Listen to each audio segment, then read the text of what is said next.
থেকো ভাইয়া, কারোর সাথে ঝগড়া মারামারি করবা না কিন্তু। আম্মু ভাবির খেয়াল রেখো, তাড়াতাড়ি বাসায় ফিরে আসবে। আমি চলে যাচ্ছি, ভাবিকে দেখে রাখার কেউ থাকবে না। তুমি বাসায় না থাকলে ভাবির কষ্ট হবে। কান্নাজড়িত কণ্ঠে কথাগুলো বলল লিসা। লিসার দিকে তাকিয়ে কান্না পায় জাংকুকেরও। ওর একটা মাত্র বোন আজ শ্বশুর বাড়িতে চলে যাচ্ছে। কাল থেকে আর লিসা ওকে সময়ে অসময়ে বিরক্ত করবে না, যখন তখন এটা সেটার আবদার করে বসবে না। ওর খিলখিলিয়ে হাসিতে জীবনবাড়ি আর মুখরিত হবে না। লিসাকে জড়িয়ে ধরে হু হু করে কেঁদে উঠল জাংকুক। এতক্ষণ অনেক কষ্টে কান্না চেপে রাখলেও জাংকুকের কান্না দেখে আর নিজেকে ধরে রাখতে পারল না লিসা। হাউমাউ করে কেঁদে উঠল সে নিজেও। জিন বিছানায় শুয়ে অনর্গল অশ্রু বিসর্জন করছে। তার আদরের মেয়ে আজ থেকে অন্য বাড়ির বউ। মেয়েটাকে আর তিনি সুখ দুঃখের সময় কাছে পাবে না। হুট করেই মেয়েটা তাকে জড়িয়ে ধরে আম্মু বলে ডাকবে না। মা, নিচে চলুন, লিসাকে বিদায় দিতে হবে, আপনাকে সবাই ডাকছে। তের ডাকে তার দিকে ঘুরে তাকালো জিন। মলিন হেসে বলল, আমি মেয়েটার সামনে নিজেকে স্বাভাবিক রাখতে পারবো না বৌমা। মেয়েটাকে ছেড়ে আমি কিভাবে থাকবো? তুমি বরং সবাইকে বলো আমি ঘুমাচ্ছি। মেয়ে চলে যাচ্ছে মা, আর আপনি মা হয়ে বিদায় দেবেন না? সেটা কি ভালো দেখায়? আর তাছাড়া লিসা আপনাকে না দেখলে কষ্ট পাবে। ও বারবার আপনার কথা জিজ্ঞেস করছে। মামি, তাড়াতাড়ি নিচে চলুন, লিসার শ্বশুর তাড়াহুড়ো করছে। লিসাও আপনাকে দেখার জন্য ব্যাকুল হয়ে গেছে। জিমিন ঝড়ের বেগে রুমে ঢুকে এক নিঃশ্বাসে কথাগুলো বলল। এরপর আর জিন রুমে থাকতে পারলো না, বৌমাদের সাথে নিচে চলে গেল। গিয়ে দেখতে পেল মেয়ে বাবার গলা জড়িয়ে ধরে কাঁদছে, সাথে বাবাও কাঁদছে। Time skip. ভাবি, তোমরা নাকি ইন্ডিয়া যাচ্ছ? ইদানিং ভালোই হানিমুন করছো দেখছি। আমার সাদাসিধা ভাইয়াও দেখছি তোমাকে চোখে হারাই, সারাক্ষণ তোমার পিছু পিছু ঘুরঘুর করছে। এমন ভালোবাসা দেখলেও শান্তি লাগে। রাতে আইইউ তে জেমিন মিলে লিভিং রুমে আড্ডা দিচ্ছে। গল্পের এক পর্যায়ে আইইউ ঠাট্টা করে বলল কথাটা। কেন, আমার ভাইয়া কি তোমাকে ভালোবাসে না? সকালে দেখলাম তোমার খাবার রুমে নিয়ে গেল, আবার বাইরে গেলে কিছুক্ষণ পরপরই ফোন দিচ্ছে। তুমি না খাওয়া পর্যন্ত ভাইয়াও কিচ্ছু খাচ্ছে না। এগুলো কি ভালোবাসা নয়? জিমিন উত্তর দেওয়ার আগেই তে উত্তর দিয়ে বসলো। আমি কি একবারও বলেছি তোমার ভাইয়া আমাকে ভালোবাসে না? সেও আমাকে প্রচন্ড ভালোবাসে, তবে আমার থেকে বেশি নয়। এক্ষেত্রে আমি চ্যাম্পিয়ন, বুঝলে ভাবি? জিমিন চুপচাপ আইয়ুর কথাগুলো শুনছে। আইয়ুর প্রতিটা বাক্য যেন ওর বুকের গহীনে আছড়ে পড়ছে, ভেঙে দিচ্ছে ওর এতদিনের ধৈর্য শক্তি। একটা সময় যে মানুষটা ওর সবচেয়ে কাছের ছিল, যাকে ঘিরে ও প্রতিটা স্বপ্ন সাজিয়েছিল, প্রকৃতির নির্মম দয়াহীনতায় আজ সে বহু দূর চলে গেছে। এখন তার প্রতিটা রাত কাটে অন্য নারীর বাহুডোরে। অবশ্য সে নিজেও তার ব্যতিক্রম নয়, সেও মানুষটাকে কাঁদিয়ে সুখের ঘর বেঁধেছে। তবে আজ কেন সে বেগমের দাম্পত্য জীবনের কথা শুনে কষ্ট পাচ্ছে? কষ্ট কি একদিন বেগমকে ও দেয়নি? আজ যখন দুজনেই সুখী হয়েছে, তখন কেন এত কষ্ট হচ্ছে ওর? তবে কি এখনো ওর মনে বেগমের অস্তিত্ব লুকিয়ে আছে? কথাটা মনে হতেই কেঁপে উঠল জিমিনের বুক। সুগা ওকে নিজের থেকেও বেশি ভালোবাসে। সে যদি কখনো জানতে পারে বেগমের কথা ভেবে আজও জিমিনের বুক ভারী হয়ে আসে, তবে সে ভীষণ কষ্ট পাবে, আর সেটা জিমিন মোটেও চায় না। তাই দীর্ঘশ্বাস ছেড়ে তাকালো আইয়ুর দিকে, হাসি মুখে জিজ্ঞেস করলো, এই যে ননদিনী, আমার ভাইটাকে খুব নাকে দড়ি দিয়ে ঘোরানো হচ্ছে বুঝি? আমার বেচারা ভাইটা হাজার কষ্ট পেলেও মুখ খুলবে না। তাকে বেশি জ্বালিও না, বুঝলে? জ্বালানোর বদলে একটু ভালোবেসো। তাকে আমি আর কি ভালোবাসবো? তার ভালোবাসা হজম করতে করতে দিনরাত পেরিয়ে যায় আমার। তার ভালোবাসার ঠেলায় আমি অস্থির হয়ে যাই। কথাটা বলেই আইয়ু বুঝতে পারলো কত বড় ভুল করেছে। এবার জিমিন ওকে নিশ্চয়ই এটা নিয়ে খোঁজাবে। আইয়ুর কথায় মলিন হাসল জিমিন। আজ ও নিশ্চিত হয়ে গেল বেগম আইয়ুকে স্ত্রীর মর্যাদা দিয়েছে। ওর সংশয় ছিল বেগম হয়তো আইয়ুকে মেনে নিতে পারবে না। আজ ওর সেই সংশয় দূর হলো। ও মনে মনে বেগমের সুখী জীবন প্রার্থনা করলো। ছি আইয়ু, এতটুকু তো লজ্জা করো। ভুলে যেও না আমরা তোমার ননদ হই, তাও আবার ছোট ননদ। আর ছোটদের সামনে এমন লজ্জার কথা বলতে নেই। তের কথা শুনে জিমিন হাসলো, কিন্তু আইয়ু একটুও লজ্জা না পেয়ে বলল, হয়েছে, আর জ্ঞান দিও না ভাবি। তুমি নিজেই যেখানে লজ্জার কাজ করে ভাইয়াকে প্রিন্স এনে দিচ্ছ, সেখানে আমাকে বলছো লজ্জা পেতে। ভাইয়া তোমাকে না ভালোবাসলে আমাদের প্রিন্স কোথা থেকে আসতো? এটা ভেবে বুঝি তুমি লজ্জা পাও? আইয়ুর এমন কথা শুনে তে ড্যাবডেবিয়ে তাকিয়ে আছে জিমিনের দিকে। এমন গভীরভাবে আজ পর্যন্ত ও ভাবেনি। বিষয়টা সত্যিই লজ্জার। তাহলে কি সবাই ওকে দেখে এভাবেই ভাবছে? লজ্জায় তের মাথা নিচু হয়ে গেল। জিমিন মিটিমিটি হাসছে তেকে দেখে।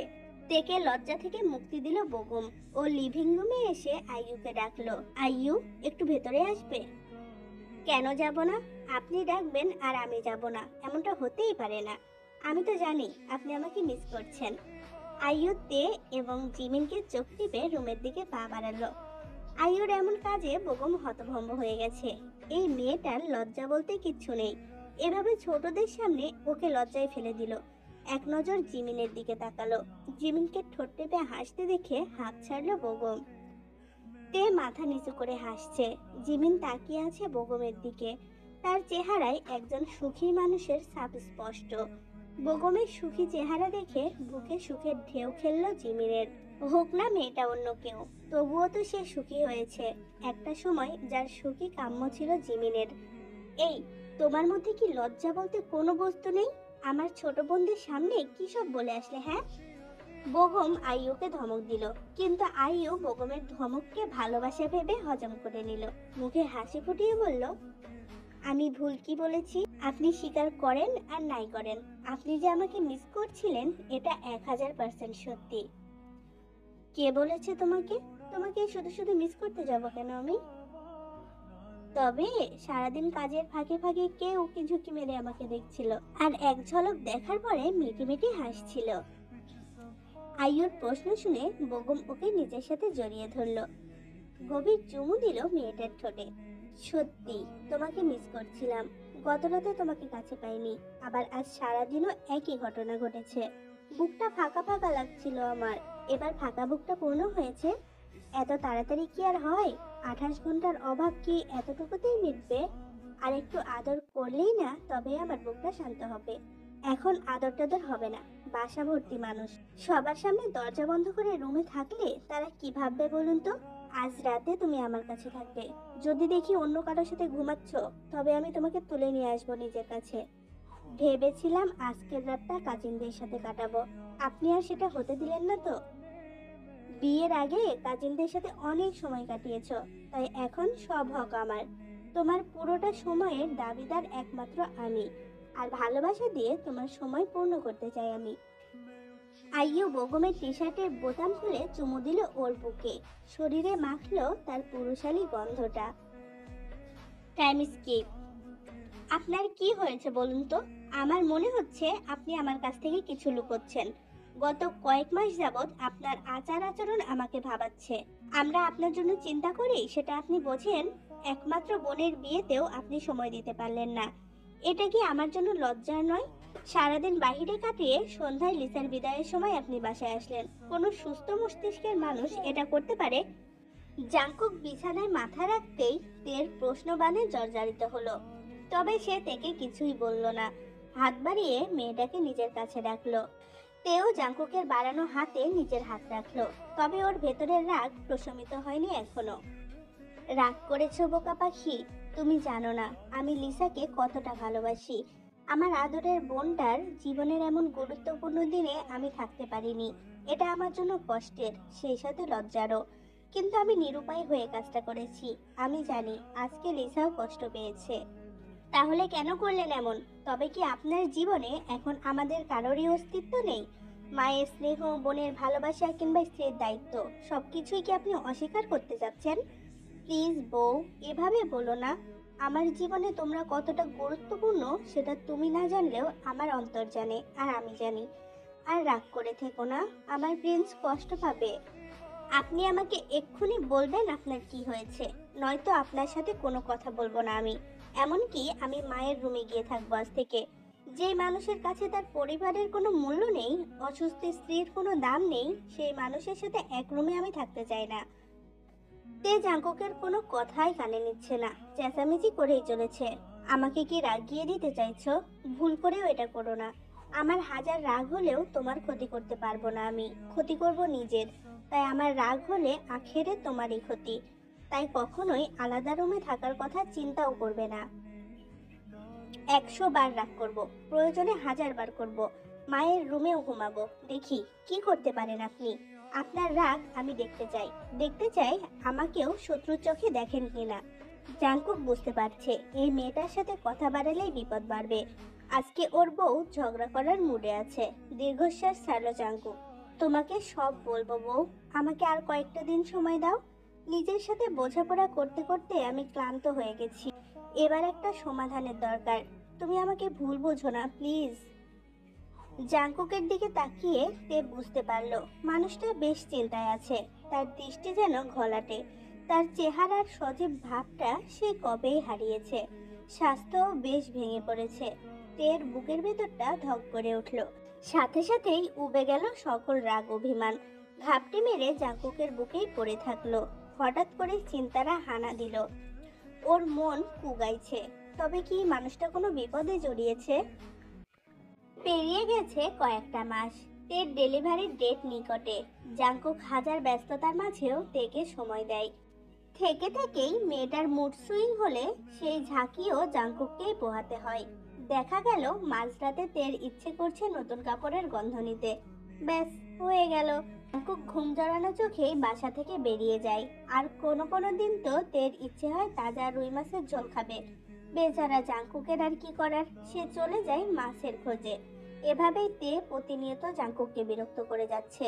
কিন্তু জাংকুক একটা বারও বিরক্ত হয় না। ও হাসি মুখেই তের আবদারগুলো পূরণ করার চেষ্টা করে। তের মৃদু আর্তনাদে ঘুম ভাঙলো জাংকুকের। কি হয়েছে বউ? পেইন হচ্ছে? কোথায়, আমাকে দেখাও। সব হয়েছে আপনার জন্য। আমাকে এত কষ্টের মধ্যে রেখে আবার জিজ্ঞেস করছেন কি হয়েছে? ভালোবাসা যেন উতলে পড়ছিল। কি হতো এত ভালো না বাসলে, এত গা ঘেঁষাঘেঁষি না করলে? 8.5 মাসের বেশি সময় এত কষ্ট সহ্য করতে হচ্ছে শুধু আপনার জন্য। যখন তখন তার আদরের প্রিন্সের লাতিগুতা খেতে হয় আমাকে, যেন আমার পেট তার প্রিন্সের স্টেডিয়াম হয়েছে। তের অভিযোগ শুনে জাংকুক হা করে তাকিয়ে আছে। এই 8.5 মাসে এমন একটা দিনও বাদ ছিল না তে ওকে ভালোবাসার খোঁটা দেয়নি। জাংকুক আগে কখনোই জানতো না ভালোবাসলেও দোষী হতে হয়। প্রতিবারের মতো এবারেও নীরবে খোঁচা হজম করে বলল, কি করব বলো বউ, তুমি ভালোবাসার মতোই একজন। তোমাকে ভালোবেসে আমি পূর্ণ হয়েছি। আর যাকে জীবনের থেকে বেশি ভালোবাসা যায় তার সাথে একটু গা ঘাঁষাঘাঁষি করতে হয়। এতে দোষের কিছুই নেই। তার উপর যদি হয় সে বউ, তবে কোনো কথাই হবে না। তখন এই গা ঘেঁষাঘেঁষিও ফরজ হয়ে যায়। লেকচার থামান, আসছে অশিক্ষিত লেকচারার। আমার এখন কৃষ্ণচূড়া ফুলের স্পর্শ নিতে ইচ্ছে করছে। আপনি আমাকে কৃষ্ণচূড়া ফুল এনে দিন। তের উদ্ভট বায়না শুনে ধরফড়িয়ে উঠে বসলো জাংকুক। মাথায় হাত দিয়ে কিছুক্ষণ চুপচাপ বসে থাকলো।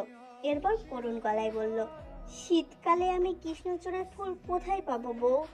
এই ইচ্ছেটা কি স্কিপ করা যায় না? তোমার অসহায় জামাই ইচ্ছেটা পূরণ করবে কিভাবে সেটা একবার ভাবো।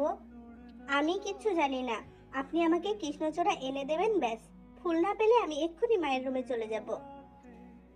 জাংকুক করুণ চোখে কিছুক্ষণ তের দিকে তাকিয়ে থাকলো। এরপর বিছানা থেকে নেমে টি শার্ট হাতে নিয়ে রুম থেকে বেরিয়ে গেল।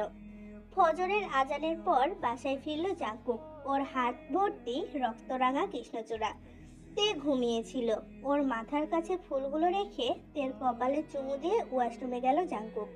অজু করে এসে জায়নামাজ বিছিয়ে নামাজে দাঁড়ালো। ঘুম ভাঙলে মাথার পাশে কৃষ্ণচূড়ার থোকা দেখে আনন্দে চিৎকার করে উঠল তে। কৃষ্ণচূড়ার থোকায় নাক ডোবালো। জাংকুক মন ভরে দেখছে তার রমণীর আনন্দ ভরা মুখখানি, যে মুখখানায় ও খুঁজে পায় রাজ্যের শান্তি। এই মেয়েটার জন্য স্বেচ্ছায় মৃত্যুর বুকে ঝাঁপিয়ে পড়তে পারে জীবন জাংকুক। হাসি মুখে আলিঙ্গন করতে পারে মৃত্যুকে। এই মেয়েটার মুখে এক বিন্দু হাসি দেখতে পুরো দুনিয়ার বিপক্ষে যেতে দুইবারও ভাববে না সে। তার কাছে সব থেকে দামি তের মুখের হাসিটা। কোথায় পেয়েছেন এগুলো? পেয়েছি কোথাও। এবার বলো, তুমি কি খুশি হয়েছো? খুব খুশি হয়েছি আমি। জাংকুক মৃদু হাসলো। টেকে বলল না, এই ফুলগুলোর জন্য ও মাঝরাতে পুরো শহর তোলপাড় করে ফেলেছে। পরে একটা বাড়িতে পেয়েছে এগুলো। বাড়ির মালিক ভীষণ শৌখিন, তার বাগানে অল সিজনে ফোটা এই কৃষ্ণচূড়া গাছ আছে। ভোরের দিকে ফুলের সন্ধান পেতেই তাকে ঘুম থেকে জাগিয়েছে জাংকুকের গ্যাং। ভদ্রলোক জাংকুকের এমন কাজে মোটেও বিরক্ত হননি। তিনি হাসি মুখেই দিয়েছেন একগুচ্ছ ফুল।